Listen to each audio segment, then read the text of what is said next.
केंद्र सरकार के गृह मंत्री माननीय अमित शाह जी का ये बयान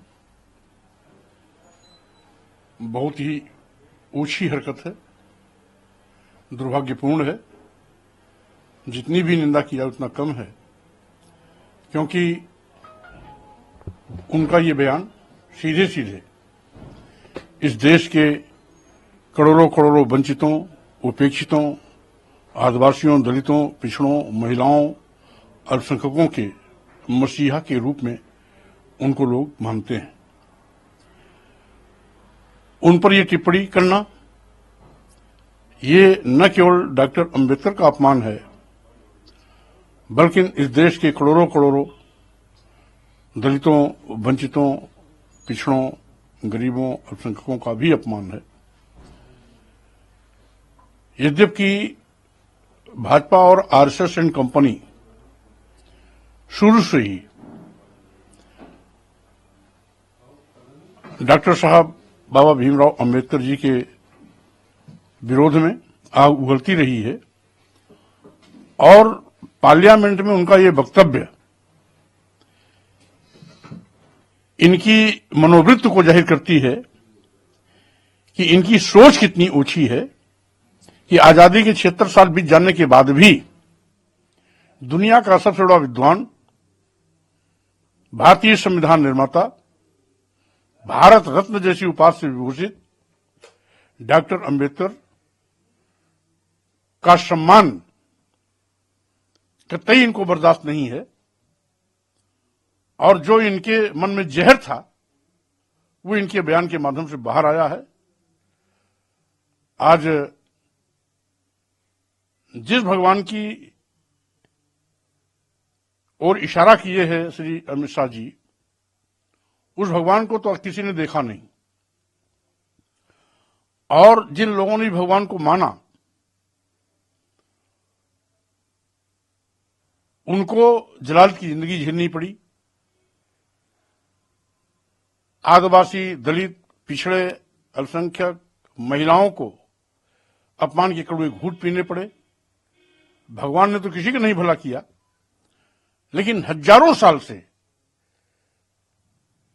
जिन करोड़ों करोड़ों वंचितों, उपेक्षितों, दलितों, पिछड़ों आदि आदि का धन, धरती, शिक्षा, सम्मान छीन लिया गया था, भारतीय संविधान के माध्यम से बाबा साहब डॉक्टर अंबेडकर ने उनको धन, धरती, शिक्षा, सम्मान से भी लैस किया, सम्मान स्वाभिमान की जिंदगी उतर बसरने का अवसर भी दिया। साथ ही साथ विकास पथ पर अग्रसर होने के लिए समान अवसर देकर के सबके सिर माथे को ऊंचा उठाया। हजारों साल की बिगड़ी को भारतीय संविधान के माध्यम से बनाने का भी काम किया। इसलिए सही मायने में इस देश के दलितों, पिछड़ों, आदिवासियों, गरीबों, मजदूरों, किसानों, अल्पसंख्यकों और महिलाओं के सही मायने में मसीहा या भगवान अगर कोई है तो डॉक्टर अंबेडकर है, इसके सिवाय और कोई नहीं। एक और बड़ा अहम सवाल है सर, आपके बीच में भागवत ने भी एक बयान दिया है, जिस तरह से मंदिर और मस्जिद को लेकर के तमाम मस्जिदों में खुदाई चल रही है, उसको लेकर के उन्होंने बड़ा बयान दिया। उन्होंने कहा कि अयोध्या में राम मंदिर बनने के बाद कुछ लोग ऐसे मुद्दों को उछालकर खुद को हिंदुओं का नेता साबित करना चाहते हैं। हालांकि भगवान ने ये बयान किसी के लिए बगैर दिया है और ये पाना मुश्किल है कि उन्होंने बताया कि किसी, कुल मिलाकर उन्होंने ये बात कही कि जिस तरह से ये बयान अयोध्या के मंदिर के बाद से तमाम लोग खुद को हिंदुओं का नेता बताकर मस्जिदों की खुदाई करवाना चाह रहे हैं। इस बात को मैं बहुत पहले कह चुका हूं कि देश में अमन, चैन, सांप्रदायिक सद्भाव, भाईचारा बनाए रखने के लिए 15 अगस्त 1947 के दिन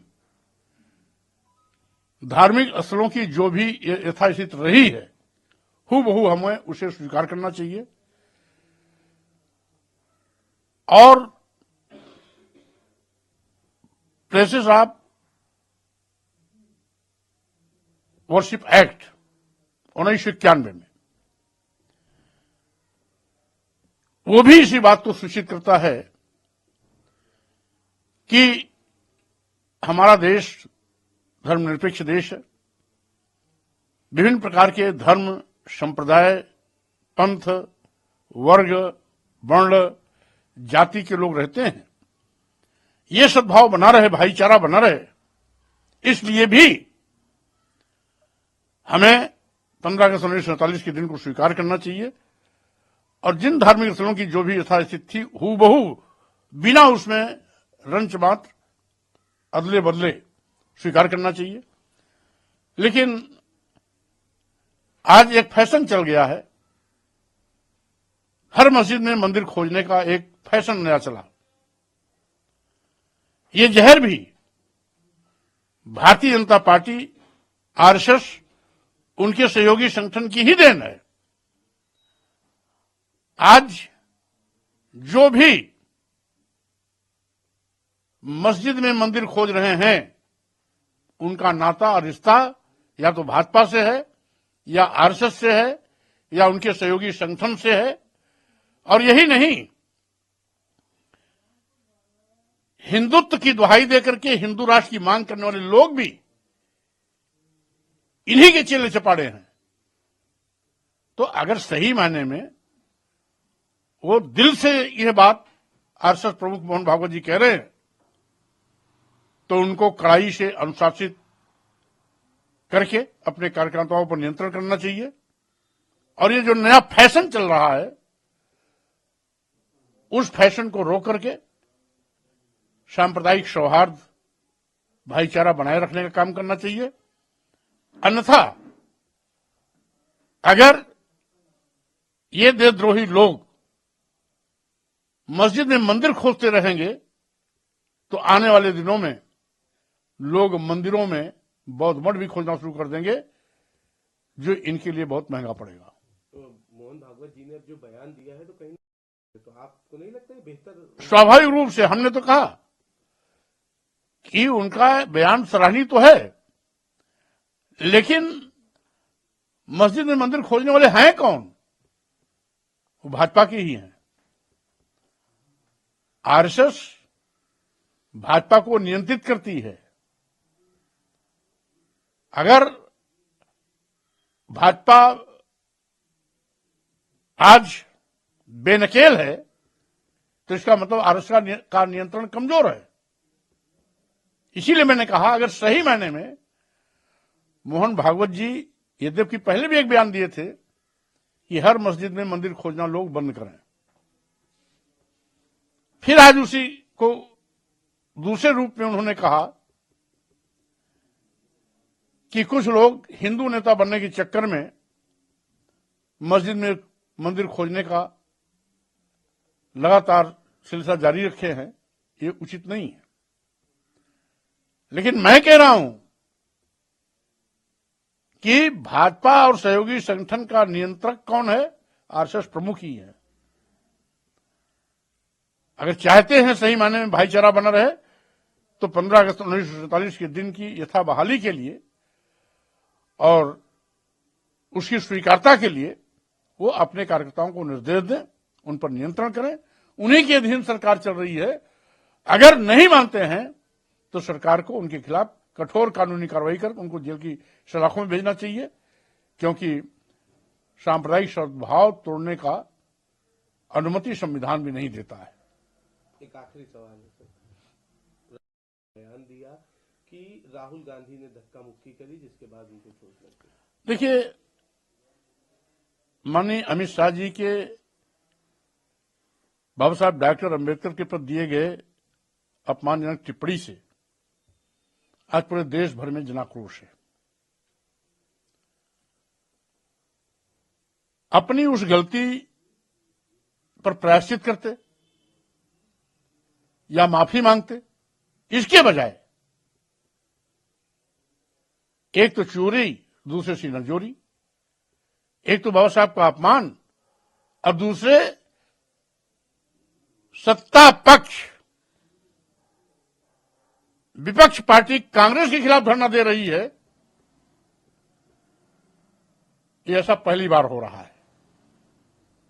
यानी अपने पापों पर पर्दा डालने के लिए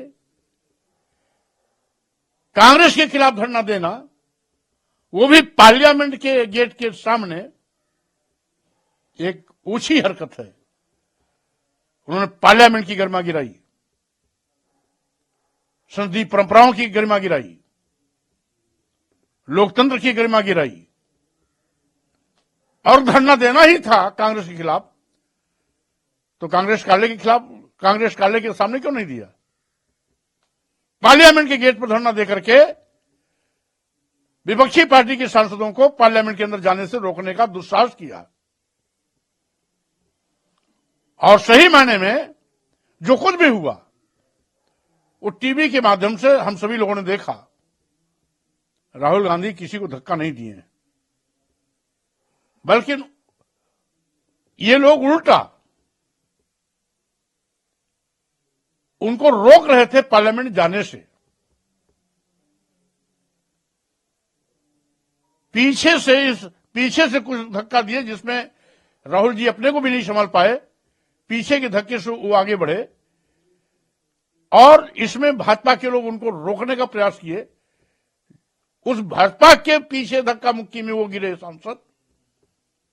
राहुल गांधी सब धक्का कहां दिए? और वैसे भी राहुल गांधी का आचरण आज तक छिछोड़ेपन का नहीं रहा है। उन्होंने इस प्रकार की ऊंची हरकत कभी नहीं की है। राहुल गांधी सपने में भी किसी को धक्का दे ही नहीं सकते। तो स्वाभाविक रूप से भाजपा अपने पापों को छिपाने के लिए तरह तरह के तिकड़म और बहानेबाजी कर रही है, इसके सिवाय कुछ नहीं।